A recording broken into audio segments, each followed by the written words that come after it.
मेरा नाम है अखिलेश और आप सभी का स्वागत है आपके अपने यूट्यूब चैनल मैथ प्लस में। तो आज हम लोग देखेंगे मल्टीप्लिकेशन ऑफ टू मैट्रिसेस। इससे पहले जो है 3.1 एक्सरसाइज से रिलेटेड जितने भी क्वेश्चन है वो लोग हम लोग कर चुके हैं और उससे रिलेटेड जितने भी कंसेप्ट है उसको भी कर लिए हैं।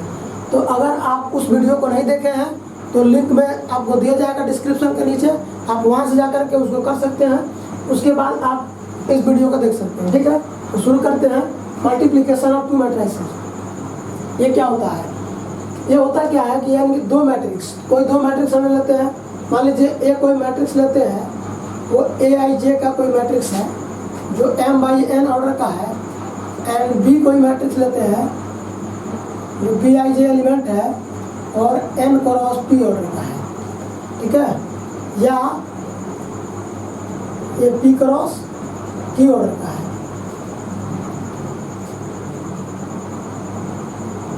Then multiplication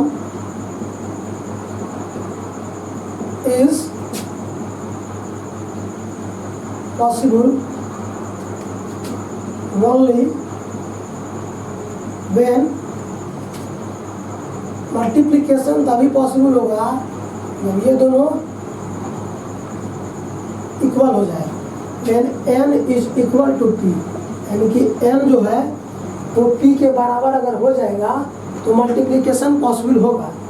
ठीक है, and order of AB is, जो बच जाएगा M क्रॉस Q। AB जो बनेगा, जो मल्टीप्लिकेशन करके आएगा, उसका ऑर्डर जो होगा वो M इंटू Q यानी कि M/Q का होगा। ठीक है, M/Q ऑर्डर का होगा अगर ये n बराबर होगा p के। जैसे देखते हैं एग्जाम्पल, मान लेते हैं इफ x y z एक मैट्रिक्स है A B C D E F G H I और ये एक मैट्रिक्स हो गया P Q R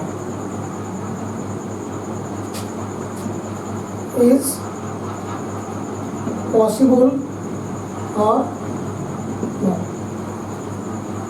ये जो होगा मल्टीप्लिकेशन बोल रहा है कि पॉसिबल होगा या नहीं होगा। तो देखते हैं हम लोग इस मैट्रिक्स का जो ऑर्डर है वो 1/3 ऑर्डर का है। इस मैट्रिक्स का जो ऑर्डर है वो 3/3 ऑर्डर का है और इस मैट्रिक्स का जो ऑर्डर है वो 3/1 ऑर्डर का है। तो यहाँ पे देखते हैं कि इसका कॉलम इसके रो के बराबर है, ये दोनों इक्वल है, तो इसका मल्टीप्लिकेशन तो पॉसिबल होगा और जो इससे बचेगा वो आएगा 1/3 ऑर्डर का। और फिर इसका ऑर्डर जो है, ये जो मल्टीप्लिकेशन करना है, इससे एक मैट्रिक्स बनेगा और इस जो बनेगा ये वो 1/3 ऑर्डर का बनेगा और 1/3 ऑर्डर का बनेगा, उसका मल्टीप्लिकेशन इसके साथ होगा। तो ये 3/3, ये भी 3 क्या हो रहा है, इसका कॉलम इसके रो के इक्वल हो रहा है, तो ये भी पॉसिबल होगा। और इन दोनों से जो ऑर्डर बनेगा वो आएगा 1/1 का, यानी कि फाइनली जो ऑर्डर होगा वो 1/1 ऑर्डर का मैट्रिक्स मिलेगा। हमारा आंसर जो होगा वो 1/1 ऑर्डर का होगा और ये पॉसिबल होगा। ठीक है, इसके बाद जो है हम लोग देखते हैं कि मल्टीप्लिकेशन को करते कैसे हैं, कैसे करते हैं, इस चीज़ को देखना है हमें। ठीक है,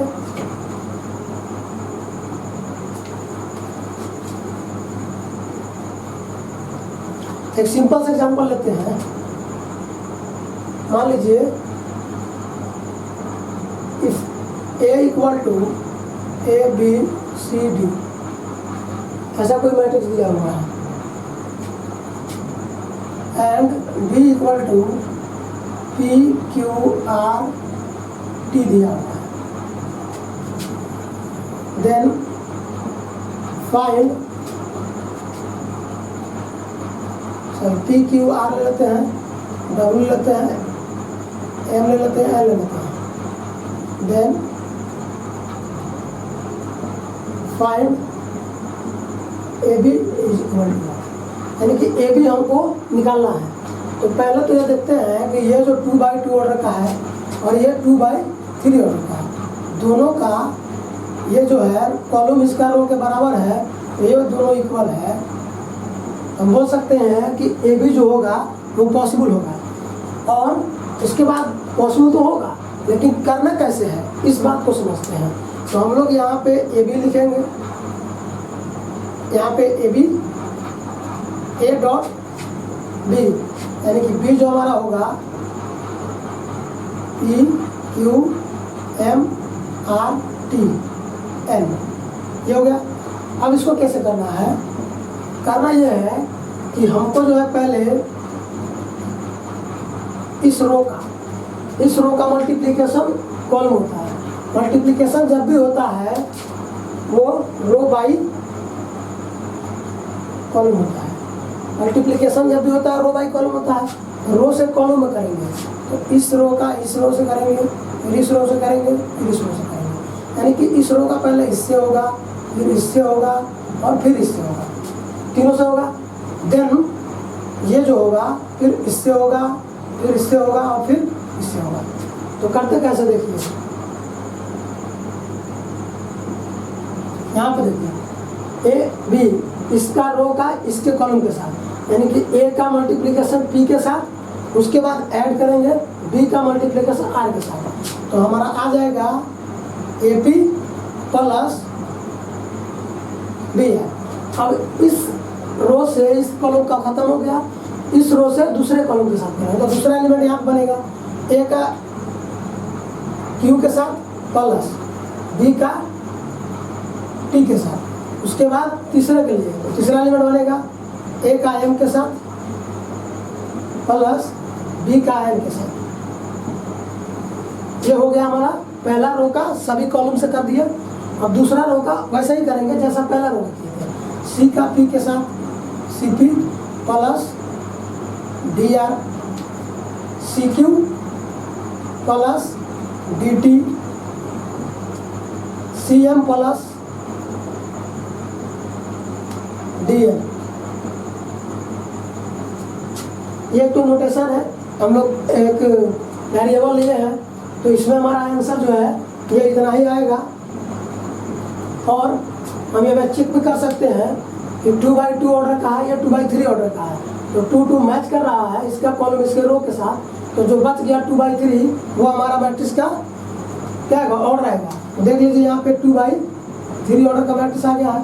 2/3 ऑर्डर का है, कॉलम कितना है 3 है और रो कितना है 2 है। तो इस तरह से हम लोग मल्टीप्लिकेशन कर सकते हैं। अगर हमको मल्टीप्लिकेशन करना हो, मान लीजिए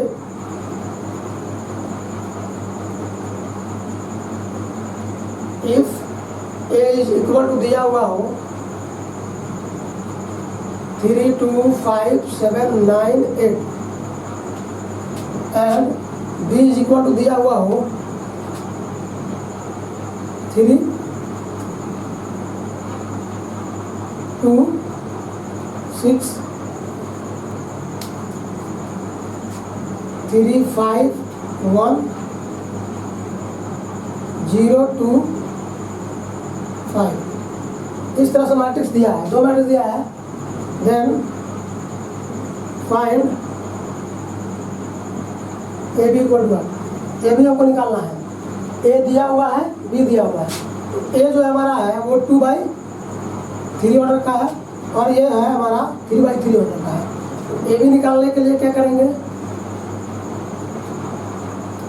3 2 5 7 9 8 इंटू ये हो जाएगा 3 2 6 3 5 1 0 2 5। इसके बाद हम लोग करेंगे, इसके बाद जो हमारा है उसी तरह से करेंगे। इतने रो, ये first row first column, first row second column, first row third column, second row second first column, इस तरह से करेंगे। तो फर्स्ट रो का फर्स्ट कॉलम से ये 3 into 3 plus 2 into 3 plus 5 into 0। उसके बाद 3 into 2 plus 2 into 5 plus 5 into 2 उसके बाद हमारा आ जाएगा फिर ये तीसरा कॉलम 3 इंटू 6 प्लस 2 इंटू 1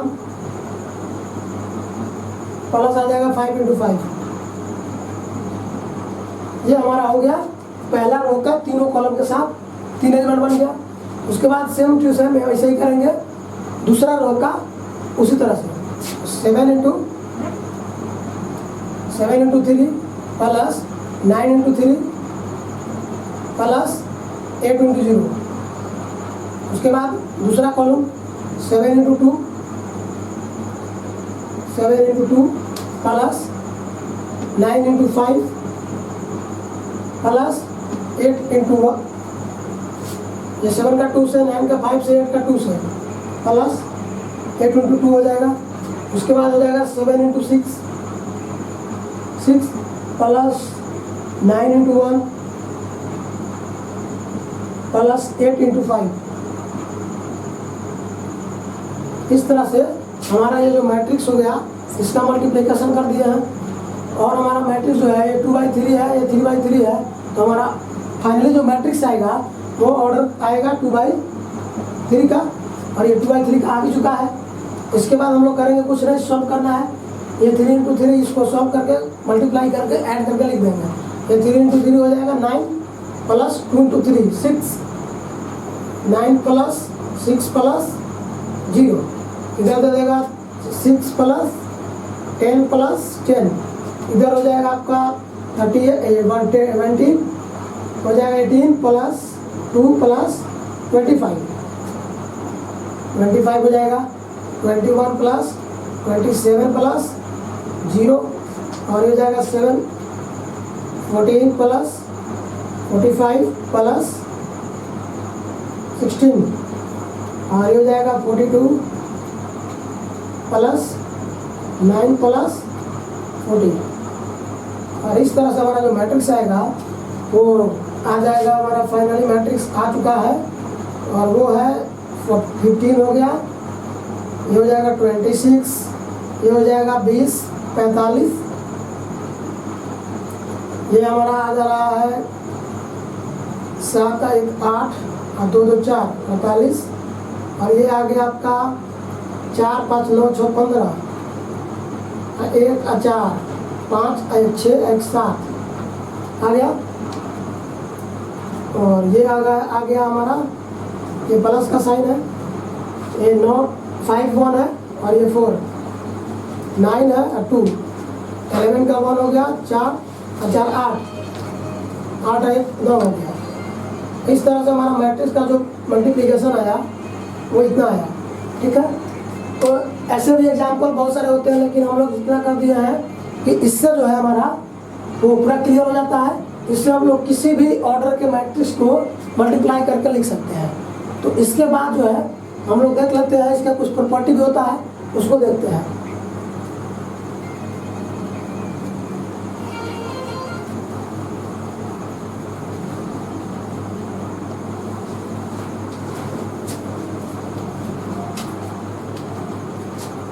यानी कि प्रॉपर्टीज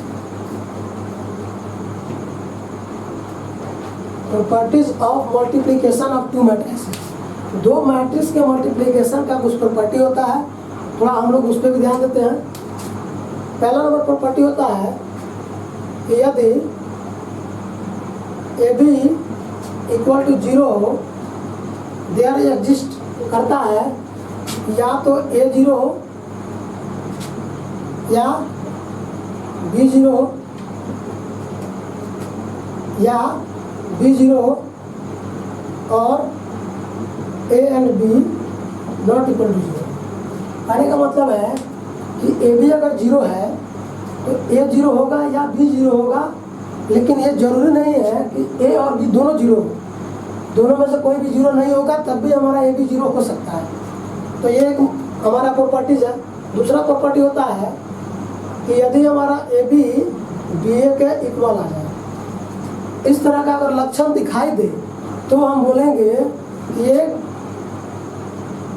कम्यूटेटिव है, कम्यूटेटिव प्रॉपर्टी है।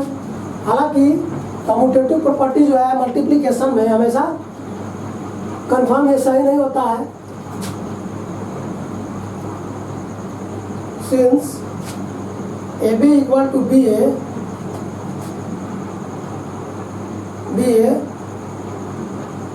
Always not true. कहने का मतलब है कि ए बी और बी ए जो है हमेशा ट्रू नहीं होता है, ठीक है। कहीं भी अगर मान लीजिए किसी मैट्रिक्स का ऑर्डर, किसी मैट्रिक्स पहले वाले मैट्रिक्स का कॉलम दूसरे वाले रो के साथ मैच नहीं कर रहा है तो हमारा मैट्रिक्स क्या हो जाएगा, मल्टीप्लिकेशन नहीं होगा।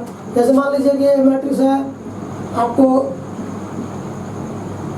2/3 का एंड बी कोई मैट्रिक्स है वो 2/2 का है। अगर इसका कॉलम जो है इसके रो के बराबर नहीं है तो हमारा ये भी यहाँ पे क्या होगा, पॉसिबल नहीं होगा।